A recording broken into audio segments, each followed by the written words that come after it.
Okay, so why don't we start? Hello, everyone. Welcome to Cashflow Unscripted.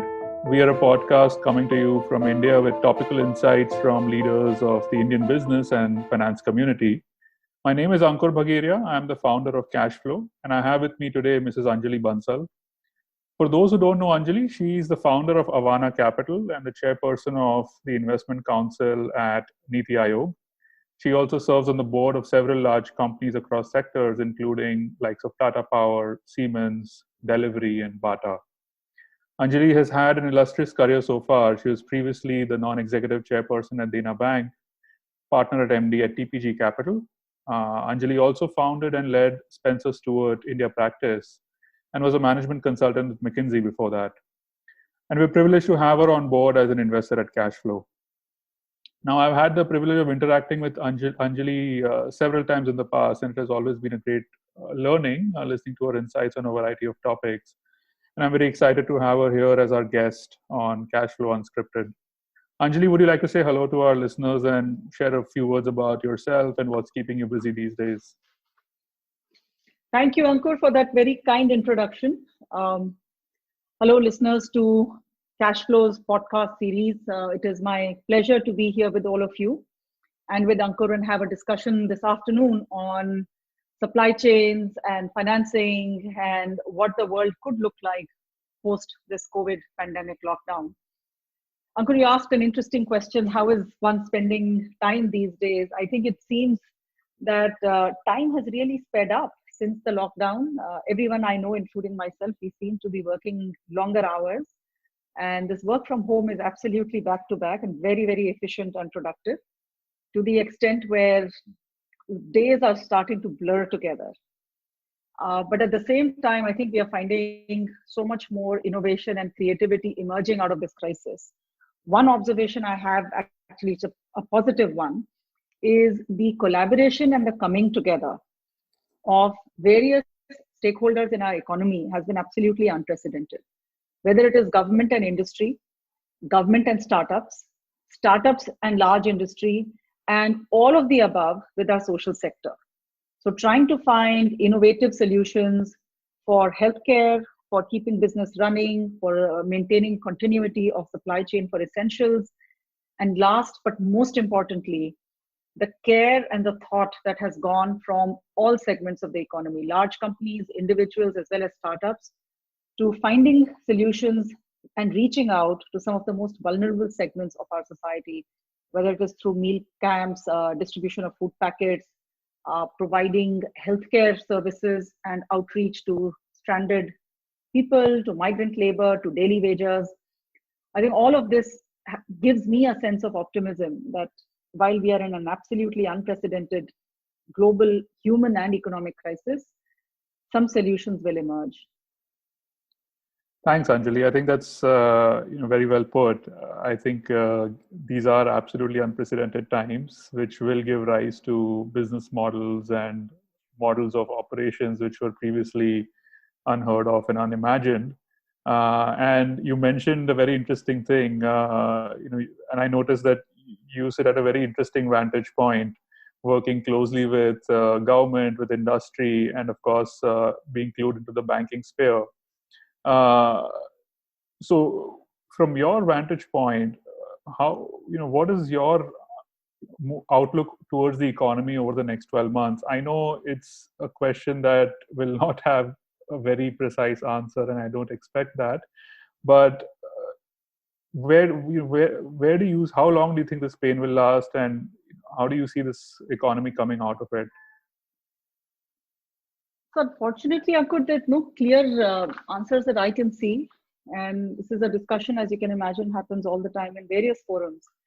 And the dependency here is very much on, first and foremost, the health and safety of our people as employees, as colleagues, as a society, and then around the world. Um, Lockdown has helped India, certainly. I think India took a very decisive step, and it is being recognized now globally, to go into a lockdown mode. And that seems to be flattening the curve as far as the data currently shows. But we don't know whether there will be a wave 2 or a wave 3, God forbid. And thus, consequently, whenever there is a lift on the lockdown, what will be the shape of that lift and the duration of that lift? So there are so many unknowns here, with health as the primary factor, that it is not quite clear whether the shock to the economy will last for a quarter, 2 quarters, or for the remainder at least of this calendar, if not financial year. I think where we are sitting today, it looks extremely optimistic to think that it will be a 1 quarter long event. It does look like we will go well into the second quarter of the Indian fiscal at least, and perhaps maybe longer. I mean, we've already seen a supply shock when we went from sort of from 100 to 0, and when the lockdown happened. Coming out of this with losses of revenue over this shutdown period, as well as a dampening of sentiment overall, globally and in India, and consumer confidence, there is going to be a demand shock. And hence, consequently, the shape of economic recovery is very unclear right now. I think there are very well qualified economists who are coming up with analyses and predictions on that front. Yeah. And actually, that brings us to our main topic for the day as well. You mentioned supply chain shocks. You mentioned the challenges that India's supply chains will see when they start coming out of this crisis.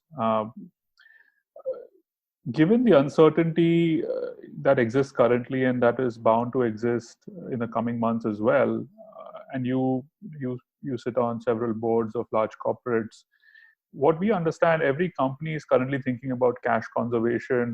Payments are getting delayed or even suspended. Supply of credit from the banking ecosystem has shrunk dramatically, and small businesses are feeling the pinch more than anyone else.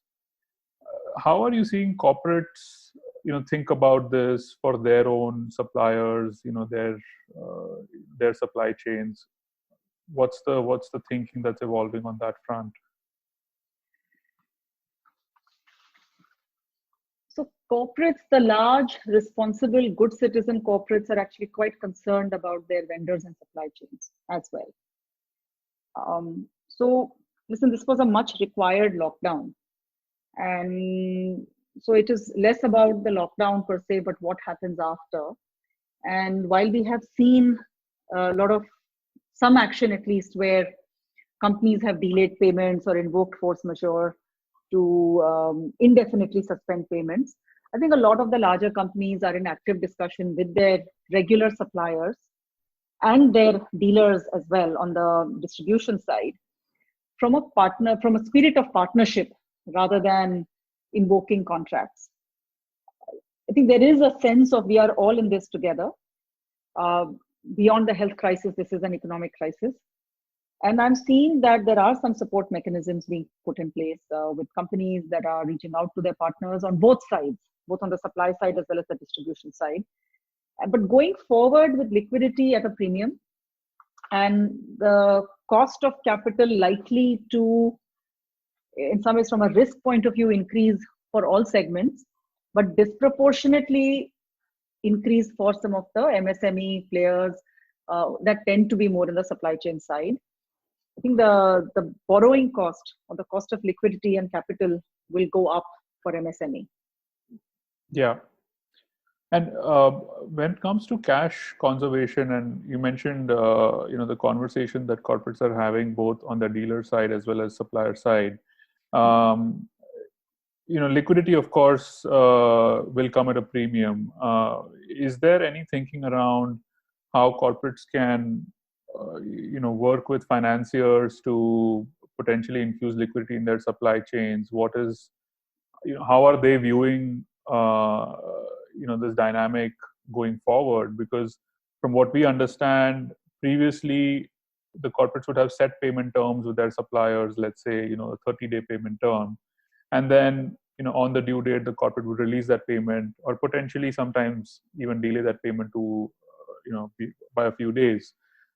But going forward, that 30-day may not remain 30, right? It might extend to 60 or potentially even more. In such a scenario, from a supplier standpoint, the squeeze gets even worse. So is there any evolving thinking around how financiers can potentially plug this gap as far as large corporate supply chains are concerned? So there are a couple of government schemes that have got announced. One is the provision of small business financing, whether it is through SIDBI or NABARD in the agri-rural sector. And indeed, public sector banks will also come up with schemes to support MSMEs.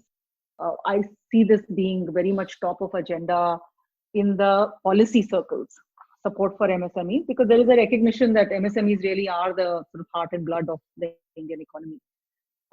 As far as large corporates are concerned, there is a role they can play, which is to continue to support, to work closely and partner with both dealers and suppliers. It's not entirely clear as of now what they can do directly till their own business models emerge in the post-COVID world. But it means working together to help their supply chains, again at both ends, be able to access credit. At some level, this is going to become about access to credit at a reasonable cost. That's right. Understand. And as far as organizations are concerned, as they think about the post-COVID era, how do they think about building more resilient supply chains going forward? What are some of the measures that you think they will be taking or they should be looking to take in order to, in order to sort of come out more resilient towards future crises, as it were? So, two trends that are emerging. One is absolutely massive acceleration towards digitalization. So having far more control over data and thus being able to track and trace all your inventory, all the movement of goods, again, at both ends of the supply chain is becoming essential. And I'm seeing that even some of the more traditional companies and traditional parts of our economy, including sort of traders and MSMEs and so on, are embracing digital at a pace that they hadn't done before. So one is anything that is digitalized is likely to come out stronger, whether it is a function or it is a business. The second is real sort of revisit of the overall global supply chain footprint.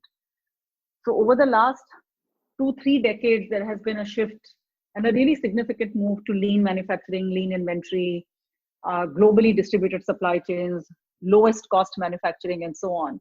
And now having seen what this interdependence, global interdependence and linkages can sort of do in adversely impacting the movement of a supply chain, we are starting to see conversations on onshoring or nearshoring for critical components. We saw this in pharma, for example, earlier this year, whereas in India, not too much is directly imported from China, but China is the biggest source of APIs for the pharma industry around the world. So if even one country shuts down, and this is again, it seems that pandemics of some sort or the other are here. And if not COVID, it could then be something else. So the dependence on any one geography for very specific components or inputs like APIs, I think that is being reconsidered at this point. So as I mentioned earlier, the onshoring, nearshoring, diversification of the manufacturing portfolio. And this is where in some ways India can actually take a big share of that pie if we prepare ourselves adequately. So there's an opportunity for the manufacturing sector in India, along of course with the policymakers, to capture this sort of global sentiment shift from the dependency on Chinese manufacturing. That's interesting.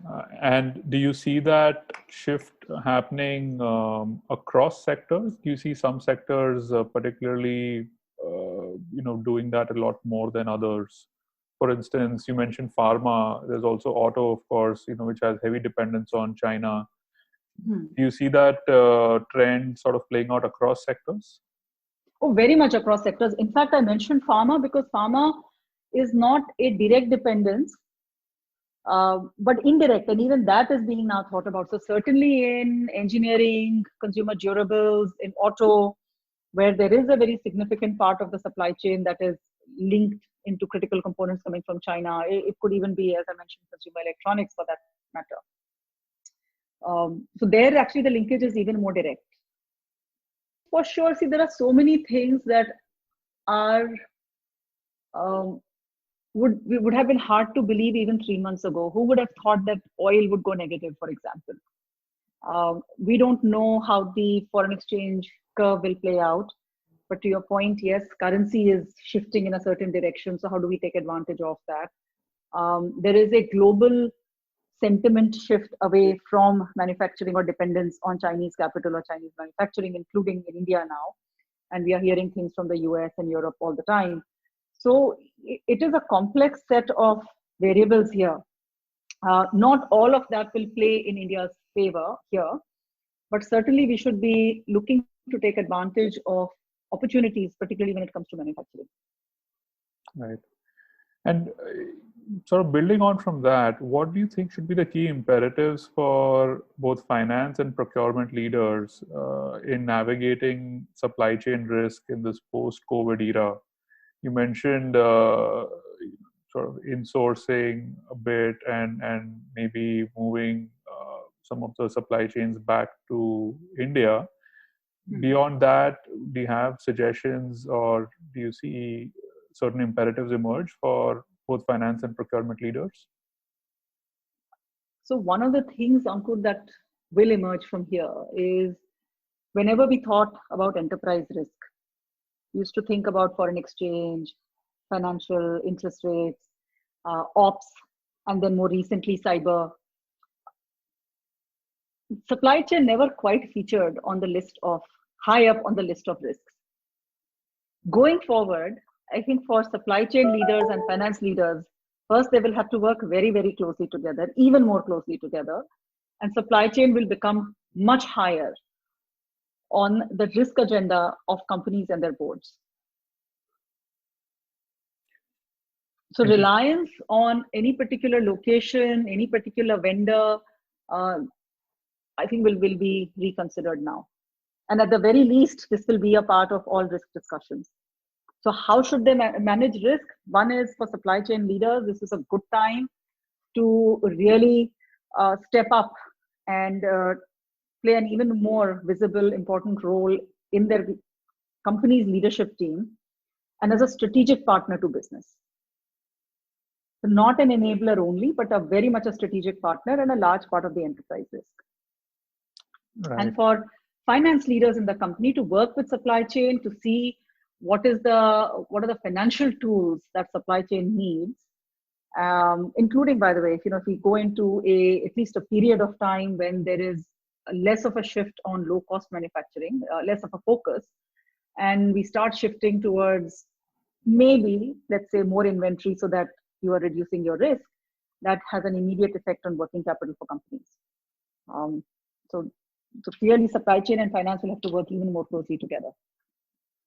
Right. And that then leads to all sorts of other implications for margin, for value creation in the company, for shareholders, other stakeholders, and suppliers and vendors also. That's right. And you mentioned earlier briefly around digitalization as well, tracking, tracing movement of inventory, investing in digital. Do you see that trend really picking up in the coming, let's say, the next 12 months or beyond? Where should be corporates invest? Where should they be investing as far as digitalization is concerned? I think it's if there is one good thing that comes out of this global pandemic and shutdown and so on, is in addition to what I mentioned earlier of humanity hopefully learning to collaborate better, the other big silver lining is the acceleration of digital. And it's not a 12-month phenomenon, it's actually a here and now. The fact that we are having all of our meetings today on Zoom, and the number of meetings I've had in the last month, which in an ordinary course of events would have taken us a month to just coordinate schedules, and we could just get everyone together quickly on a Zoom and get work done. So productivity, efficiency, and thus investment in digital for that reason, investment in data for that reason. That I think is already here. The implication again for supply chains, for large scale industrial will be where you do interesting things with technology and data. It's actually now an all pervasive horizontal across the enterprise. And I'm seeing this, that companies that are either digitally enabled, digitally led, or good with dealing with technology and data are actually coming out of this and finding a way to deal with it in a much more agile and nimble way. And do you see that trend even with some of the, what they call quote unquote old economy sectors and companies that were previously a bit slow in adopting digital? Do you see that shift happening there as well? Absolutely. I'm going to give you 2 examples, maybe 3. One is an everyday example. So when the lockdown happened, think about who now supplies you. Immediately, the supply of grocery and essentials became the paramount thought on everyone's mind. Once offices were shut and we all agreed that our teams are safe and we are working from home and so on. It's not necessarily the e-commerce players at that point, but it is the neighborhood grocer, your kirana fellow, your neighborhood chemist that started supplying. And 2 weeks into lockdown and then 4 weeks into lockdown, when it became clear that cash is a potential transmitter, all of them have now shifted to some form of digital payment, most of them to multiple forms of digital payment. So if you're thinking supply chain, this is really where the rubber hits the road. This is the last mile. Your everyday eggs, bread, milk, vegetables, fruit walas who come and supply, the self-employed, the micro entrepreneurs, right? So they are shifting, they have already shifted to digital. They're able to now transact on WhatsApp. WhatsApp has rolled out in a very large way their API solutions, partnering with multiple tech players as well as multiple traditional players, including in Bangalore, where they enabled, literally overnight, they enabled the supply of grocery. Then, so that this is a extremely Bharat. This is not large enterprise, large investment, but very, very Bharat embracing digital. 2 is when we look again at the essential supply chain. So FMCG down to wholesale, warehouse, distributor, retailer, and consumer, that entire chain is getting digitalized because of this crisis, because there is otherwise no way to track movement of goods and services. So the collaboration between India and Bharat, to me, is again a silver lining if we are able to bridge that digital divide between India and Bharat, and supply chain is actually driving that bridge. Yeah, no, that's very interesting. I think fantastic points as far as digitalization is concerned. And I think having that visibility downstream for essential goods is becoming the need of the hour, certainly. And I would imagine, I would rather ask you the question, do you see a similar need for creating that visibility on the upstream side of the supply chain as well, when it comes to procurement, when it comes to raw materials? Mm-hmm. Previously, the time that it takes from the supplier to ship the material to the buyer, the extent of visibility would typically be limited. Do you see, and in fact, even if I were to take that argument further, moving from tier 1 to tier 2 suppliers, for instance, and tier 2 tier 3 suppliers, typically as a corporate, you would have limited visibility on the upstream supply chains. Mm-hmm. Do you see there is an increasing need for building visibility on that front as well? I think there's a real opportunity there, frankly. So just the other day, the Traders Cooperative Body of India announced that they are actually launching an open marketplace to facilitate this plug and play model for Kirana. Now, just as this is happening downstream, we are already seeing some of these initiatives upstream.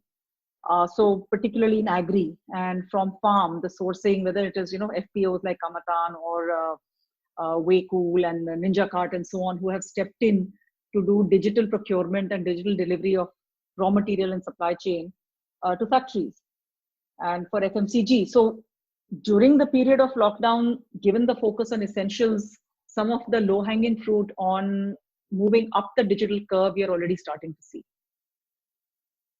I mean, I'll give you an example of companies that are in the startup ecosystem, much like Cashflow. So we have a company called CoverFox. CoverFox does digital insurance distribution, and they have a call center to support the digital B2C. In literally 2 days, they turned around a remote call center capability. And then they found that because they can now do, agents can be anywhere and work from anywhere because they've set up the remote call center capability within their firewall, they can actually expand their agent network dramatically. So there are new business models itself that are emerging out of this. Yeah, no, that's very interesting. Thank you so much for sharing that, Anjali. I think that's been super insightful. I think overall, I'm sure our listeners have had something that they can take away from this. Personally, I think a few key themes that you touched upon. I think the need and the extent of digitalization that is going to ensue post-COVID. I think that's a here and now opportunity and not even a 12-month down opportunity. And you shared a few examples. I think those were really powerful. The other piece is around revisiting the global supply chain footprint and reducing dependence on any one geography, and more broadly enterprise risk, which was previously where supply chain risk was not really a key area for discussion. I suspect now that will become a key part of the agenda. I think those were some key takeaways that I found. I'm sure our listeners would have would find that insightful as well. So thank you so much, Anjali. I think that's been fantastic. Just wrapping up, on a slightly lighter note, what are you looking forward to once the lockdown gets lifted? Oh, great question. Maybe a short holiday once the lockdown is lifted and we are allowed to travel, and certainly being able to go for a nice long drive somewhere. Otherwise, yeah. I think we are some of the fortunate few. We are sitting in our comfortable homes, being able to work and be fully productive and have our families with us. My heart really goes out to the very large numbers of people who are possibly stranded away from their families, away from their workplace. And particularly, I'm sorry, you did say a lighter note, but that is the piece that I actually worry about a lot, the human cost for people who may not be in as comfortable a position. As summer rolls into India, we know how severe our summers are here. So ensuring the well-being of very large numbers of people and the more vulnerable segments of society. Yeah, no, absolutely. I think the whole debate around economic cost versus health cost is not a trivial one, and certainly not an easy one to answer. I think for their sake and for everyone's sake, let's hope we can come out of this sooner than later. There's no doubt about that. But as was said, jaan hai to jahan hai. So first you have to survive, and then we can thrive. And it's less about, to me, it's actually less about the economic cost. It's really about focusing on the human cost, whichever way, and seeing what we can do to help. Yeah. No, fantastic. Thank you so much, Anjali. This has been great. We hope to, have you back on the show soon again. But as for now, that's all from us. That's all from us here on this episode of Cashflow Unscripted. Thank you so much all for listening. If you enjoyed this episode, do consider subscribing to us on Spotify or Apple, so we can gently remind you when our next episode is out. You can also write to me at ankur@cashflow.io. That's ankur@cashflow.io. If you want us to add us to your mailing list, and if you're interested in joining us on the show. Thank you. Stay safe and have a good day. Thank you very much.